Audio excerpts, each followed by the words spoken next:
Good day, viewers, and my distinguished personality here present today.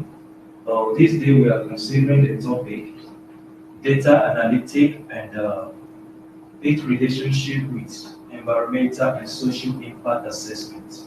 My name is Peter Adjabo. Before we go into the discussion for the day, we're going to have a brief overview of what we're going to discuss. We're going to look at the introduction, and then we're going to see the reason why we need to do data analysis, and thereafter we'll see some of the basic tools, some of the basic tools, some of the basic statistical concepts, and also the common myths and the approach to data analysis, and finally tools to support data analysis. So for our introduction, data analysis is the process of bringing order, structure, and meaning to the mass of collected data. So that means data can be air quality data, it can be water quality analysis data, and it can also as well be socio-economic data. So all of these data will be analyzed, and then at the end of the day you come up with something to give it clarification. So the question now is, why do data analysis? Why do a data analysis? The purpose of analyzing data is to obtain usable and useful information.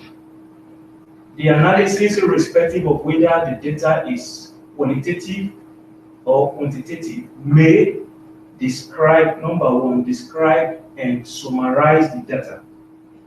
It can also identify relationships between the variables. And analyzing the data also helps you to compare variables. It also helps you to identify the difference between variables. And finally, it can also help you to do forecasting of the outcome. So before we go further, we need to look at the basic statistical concepts that has to do with this data analysis. Issues related to populations and samples are things we need to be aware of in order to make correct judgments of our data material. Before it is possible to describe the variable in the data sets, we need to know more about specific variables. Here we will discuss one major aspect, and that is the measuring scale. The measuring scale. So what is the measuring scale all about? So many persons sometimes are confused about the particular analysis that needs to be done for several sets of data that are collected. Now, if you have an understanding of what a measuring scale is all about, it can go a long way to help you to decide what analysis to be done on a particular data collected. Now, these scales are nominal scales, ordinal scales, and numeric scales. So talking about the nominal scales, these are data that can be classified into a non-numeric or named category. That means numerals are not attached to it, but they are just named. And another distinctive feature concerning the numeric scale is the order in which these scales can be written or asked is based on individual discretion or judgment. We're still going to talk about that further in our discussion.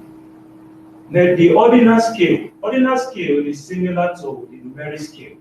The data can be classified into non-numeric or named category, just as we have for the numeric scale as well. But this is their difference. In ordinal scale, an inherent order exists among the respondent categories. So ordinal scales have order. Ordinal scale is not numeric, but it has order. But the numeric scale does not have an order. Now, the ordinal scale are seen in questions that calls for rating of quality. For example, if we have a quality such as very good, good, fair, poor, and very poor. So you can observe from this listed example that they are arranged in order. So the other example also is strongly agree, agree, disagree, and strongly disagree. So this is ordinal scale for you. They are always arranged in order. Then finally, for numeric scale is where numbers represent the possible response category. So there is a natural ranking of the categories, 0 on the scale, as it means. So there is a quantifiable difference within categories between the consecutives. Now let's look at it further. We use a scale to make the measurement of a variable and the characteristics of the scale determine the characteristics of the data we collect. So in turn, how we describe our data. Now, generally speaking, there are 4 measuring scales. Again, we are still bringing in more scales to this. We have known already concerning the nominal scales, the ordinal scales, but we still have 2 more scales also to add to it, the ratio and the interval. And now we are trying to look at them and to categorize them, either to classify them as qualitative and quantitative. So for the nominal and ordinal variables, they are called categorical, or you say they are qualitative, they are categorical or they are qualitative. Whereas ratio and interval variable are often referred to as continuous or quantitative. So the table above is giving us a clear depiction of what I just talked about now. As you can see, you have the ordinal, the nominal, and the ordinal categorized as what? Qualitative, and then the ratio scale and the interval categorized as continuous or quantitative. So what the difference between this scale?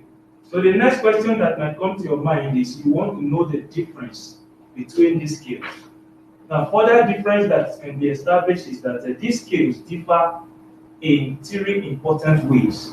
Number 1 is in hierarchy, number 2, distance, and number 3, the 0 points. So this is a checklist for that. And why I'm saying all this is if you have some set of data that you want to analyze, like I've said earlier, the first thing you need to note is the kind of measuring scale that is available. And then the next set of questions you have in your mind is, if you check the hierarchy, you check the distance, and then you check the 0 points. Now, the first one is the first item on the checklist says, is it possible to arrange the values in an hierarchical order? If it is yes or no, you indicate it. Then, is it the same distance between the value? You also indicate it. Does the scale have an absolute 0 points? That also will be indicated. So as we continue, we are going to look at what it means to have an absolute 0 points. So difference between the scale. So the first one now is talking about the hierarchy. So what does it mean when we are referring to hierarchy? So hierarchy in a scale, in the data, can be, you can just say, for instance, you have data for men, and then you have data for women. So you cannot say that, okay, that that man is less or more important than woman. You can't say that. And at the same time also, if you have the data for Hausas and the Fulanis, you cannot say that the Hausas are less or more than the Fulanis. So what are we saying in essence? What does order or value hierarchically means? If we take gender as an example, it is not reasonable to say that man is less or more than woman. As another example, we can take ethnicity. It is not reasonable to see Hausa as less or more than Fulani. So for variables such as self-rate health, on the other hand, it is possible to say that health excellence is better than good health. Moreover, it is possible to say that the grade A is better than the grade B. So in this instance, you can say this one is better than the other one. But for man and woman, you may not be able to say such. So let's go further to see the difference in the scale.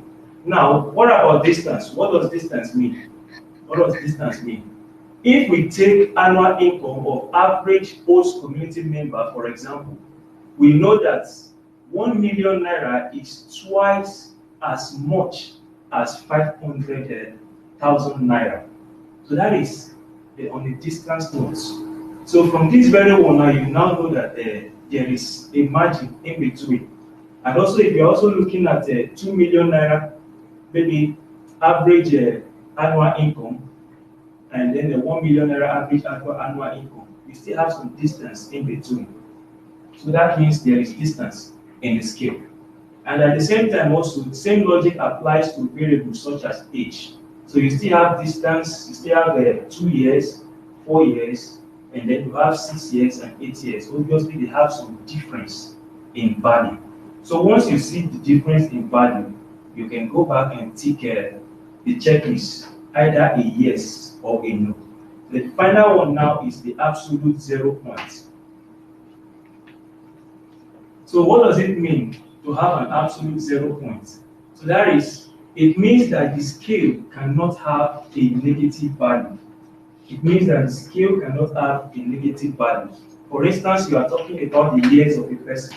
It's not possible for the person's years to be minus so and so, and it's not possible for the person's years to be 0. So you need to also determine if this data has an absolute 0 point. So we've just listed 3 things: the hierarchy, the second one was the distance, if it has distance, and then the third one is if it has an absolute 0 point. So going further also, we are still going to still break it down to see other categories as well for the purpose of our ESIA studies. The scales, we have the nominal, the ordinal, the ratio, and the interval. And then the values have been categorized here. So you remember earlier I brought the checklist, and now this is the checklist here established. So the data collector here, now the data analyzer, has indicated that for the particular data, the order value is no. There is no such value as order. Then the distance is also no. And that is, distance is no when we're talking about gender. So there is no gap between genders. The man and the woman, there is no distance between them. Then ethnicity. Ethnicity cannot be an absolute 0 because it cannot have a, it cannot have negative, it cannot have a negative sign attached to it, and it cannot have a 0 attached to it. So same thing has to do with, absolute 0 for education level is not applicable as well.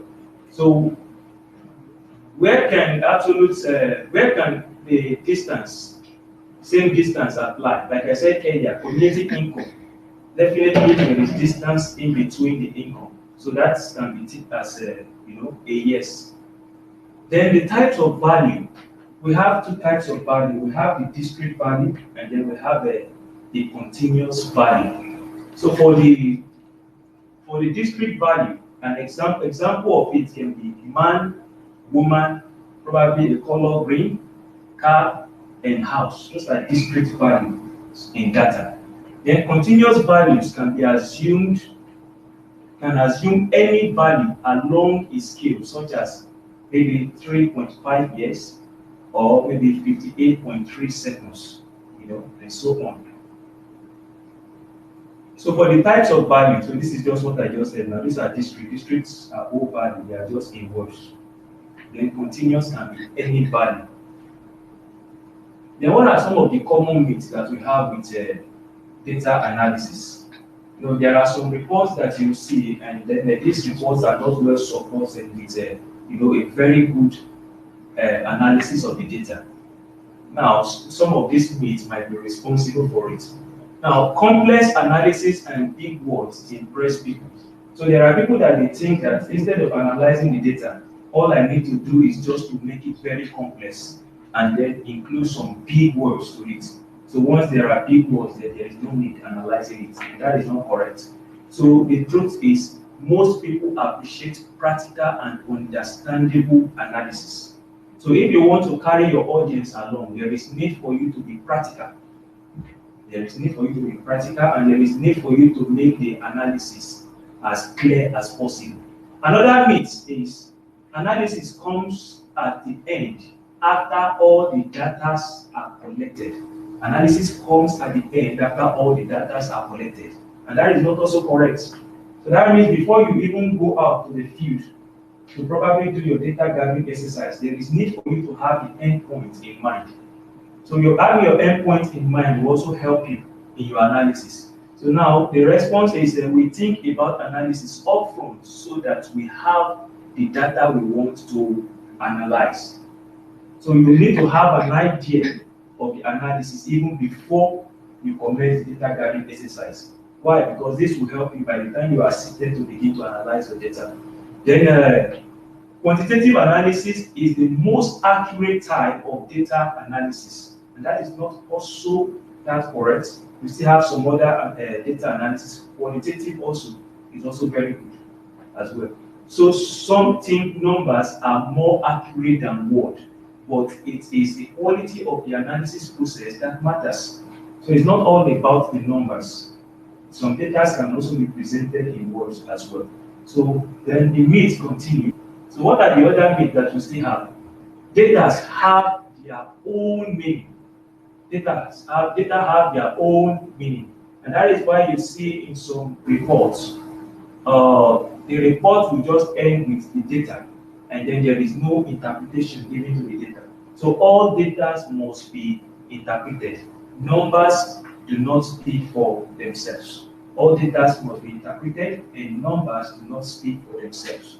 Stating limitation to analysis weakens the evaluation. This is another common myth. There are obviously times that you collect some data and then some data are missing along the way.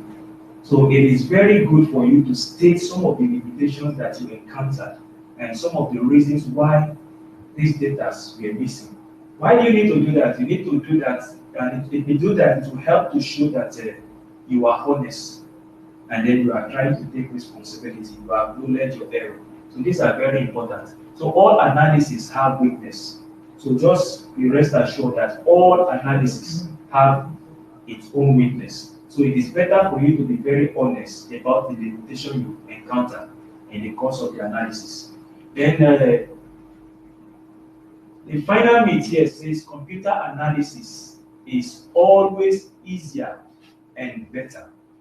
Computer analysis is always easier and better. Then that may not completely be true. Sometimes your personal analysis also can come into play, especially when you have some small set of information that you can easily tabulate with your hands. So that will not save you time. All right.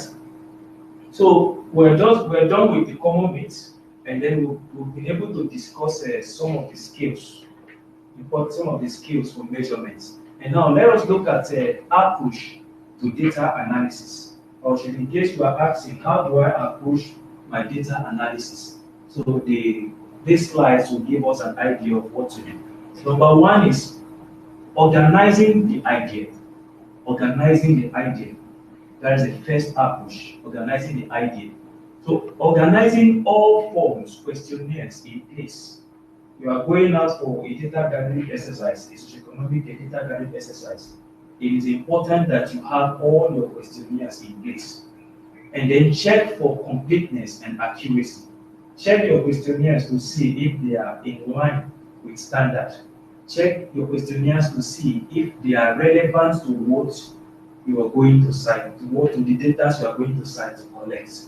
And also remove those that are incomplete or do not make sense. Keep a record of your decision. So in the process of scrutinizing your questionnaires, if you see anyone that is incomplete and does not make sense, you try to remove them.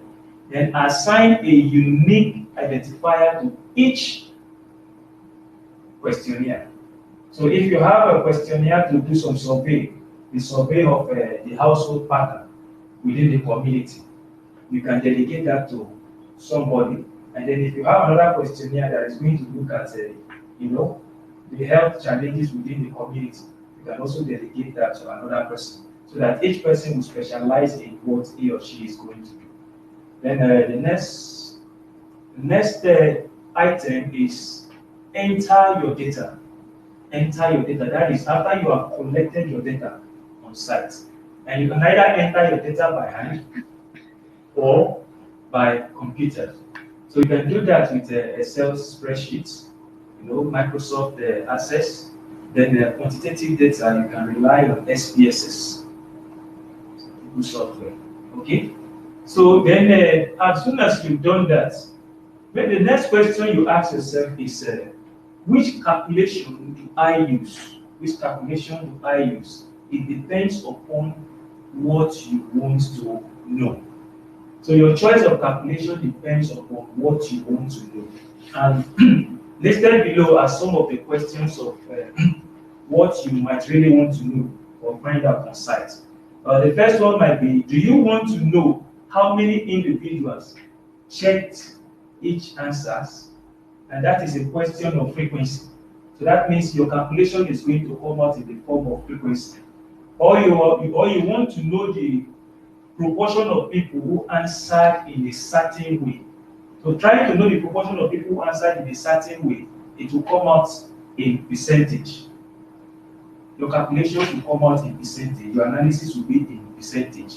Or do you want to know the average number or the average score?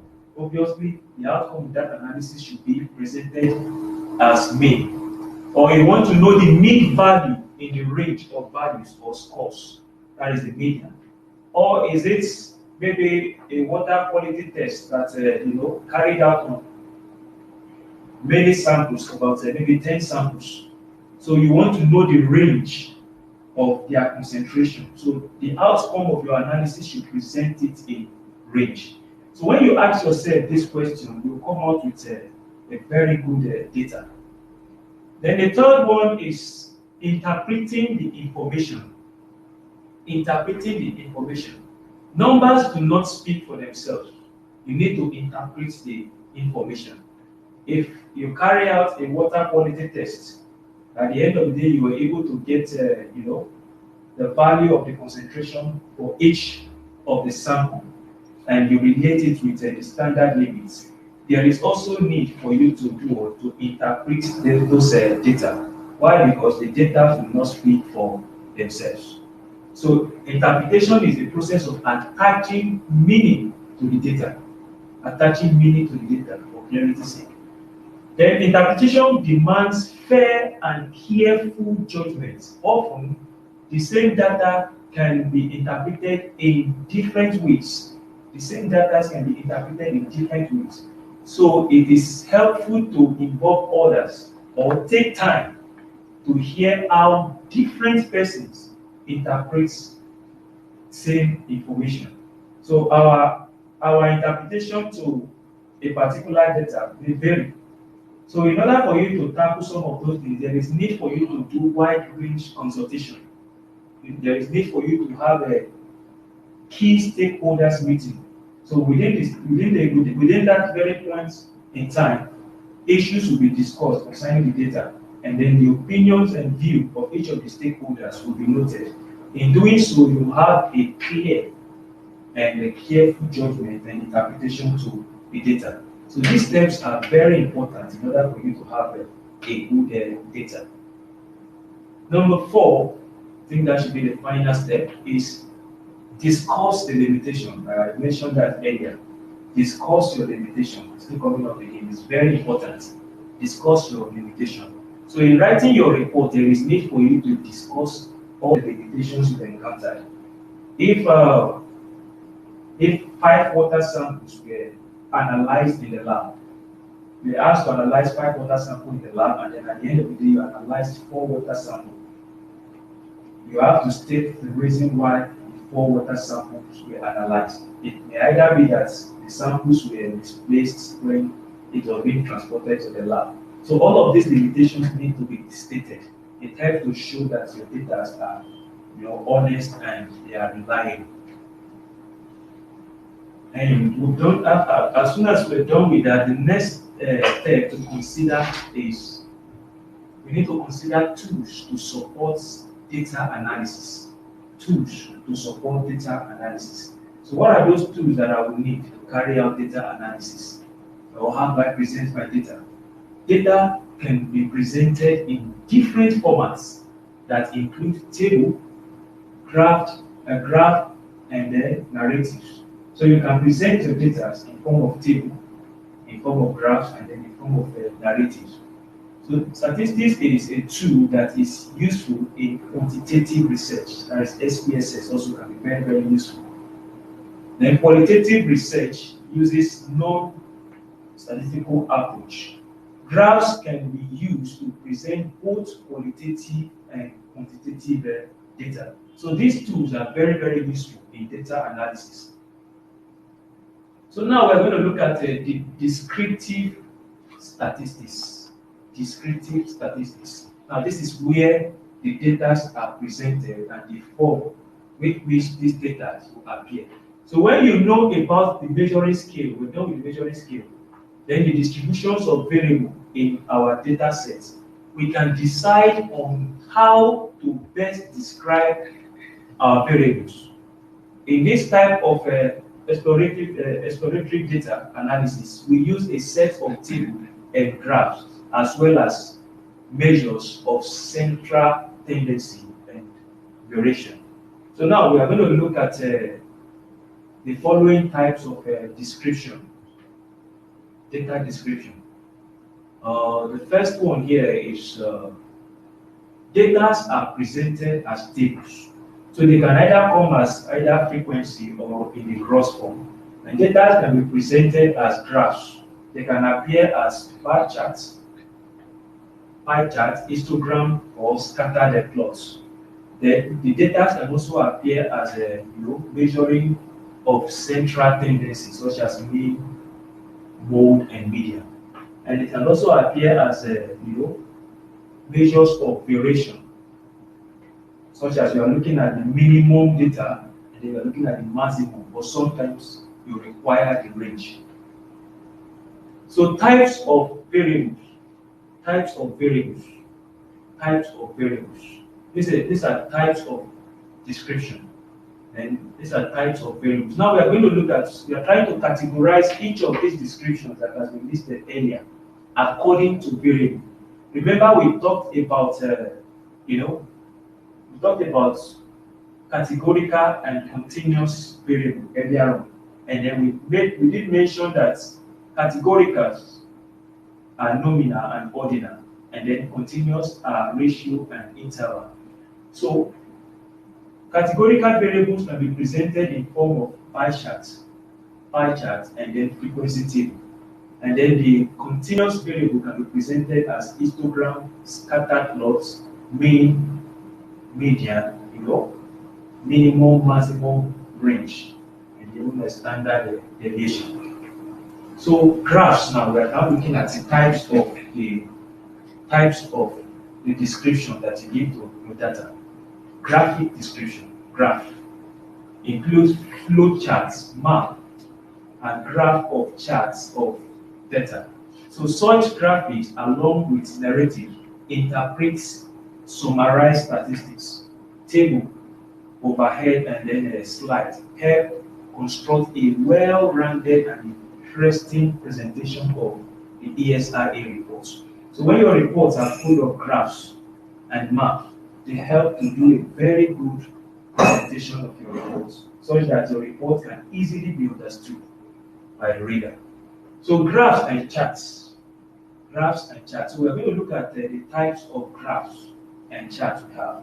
We have the bar charts, the bar graph, the pie charts, and then we have the line graph.